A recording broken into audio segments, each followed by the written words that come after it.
They laughed at Thomas Edison. It had been raining a lot recently. Quick thunderstorms and flash floods. Lightning at night and fear in the afternoon. People are worried about electricity. Nobody feels safe. Fires burst out on dry hillsides, raging out of control, while dope fiends dance in the rancid smoke and animals gnaw each other. Foreigners are everywhere, carrying pistols and bags of money. There are rumors about murder and treachery and women with no pulse. Crime is rampant, and even children are losing their will to live. The phones go dead, and power lines collapse. Whole families plunge into darkness with no warning at all. People who used to be in charge walk around wall-eyed, with their hair standing straight up on end, looking like they work for Don King and babbling distractedly about their hearts humming like stun guns and trying to leap out of their bodies like animals trapped in bags. People get very conscious of electricity when it goes sideways and starts to act erratic.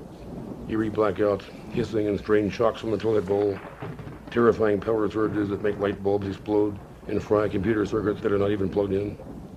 The air crackles around your head and you take a jolt every time you touch yourself. Your lawyer burns all the hair off his body when he picks up the cordless phone to dial 911. Nobody can handle electricity going amok. It is too powerful.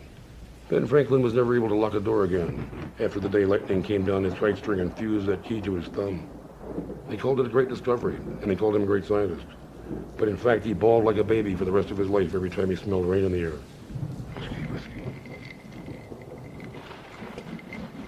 I find myself jerking instinctively into the classic self-defense stance of a professional wire wizard every time I hear rain on the roof. That is an atavistic tick that I picked up many years ago in my all-night Advanced Intelligent Electronics class at Scott Air Force Base on the outskirts of East St. Louis, where I also learned about pawn shops, oscillators, and full-bore lying as a natural way of life. The stance was the first thing we learned, and we learned it again every day for a long, crazy year.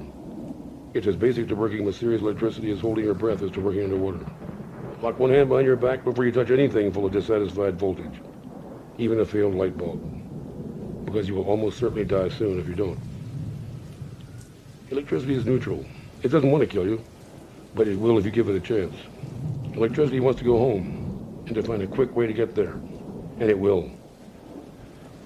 Electricity is always homesick. It is lonely, but it is also lazy. It is like a hillbilly with a shotgun and a jug of whiskey, gone mad for revenge on some enemy. A fatal attraction for sure, but he won't go much out of his way to chase the bugger down if ambush looks a lot easier.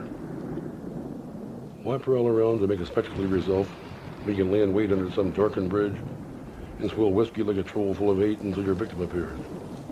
Drunk and careless and right on schedule, so close that you almost feel embarrassed about pulling the trigger. That is how electricity likes to work. It has no feelings except loneliness, laziness, and hatred of anything that acts like resistance. Like a war threat with its back to the wall. It won't fight unless it has to, but then it will fight to the death. Electricity is the same way. It will kill anything that gets in its way, once it thinks it sees a way home quick. Right straight up your finger and through your heart and your chest cavity and down the other side.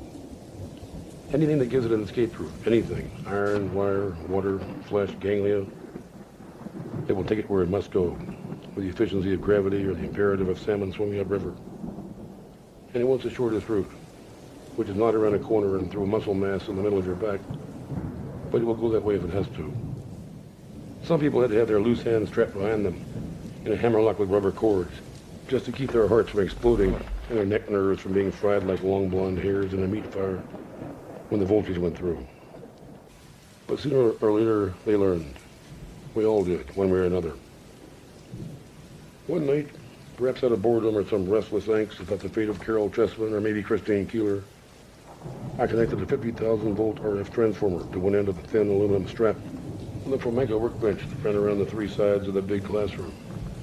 And then I grounded the strap to a deep set screw in a wall socket. Severe shocks resulted when the generator jumped its limiter and began cranking out massive jolts and surges of RF voltage. A 50,000 volt shock ran through my stomach, just below my navel, burning a long thin hole that I can still pull a string of dental floss through on wet nights. It was horrible and still is, but it was also a massive breakthrough. And I will never forget the warped joy I felt when the first surge of electricity went through them. They squawked at each other and flapped their arms like chickens. My own pain was nothing compared to the elation of knowing that I just made an unspeakably powerful new friend. An invisible weapon that could turn warriors and wizards into newts and cause them to weep. Washington, D.C., 1989.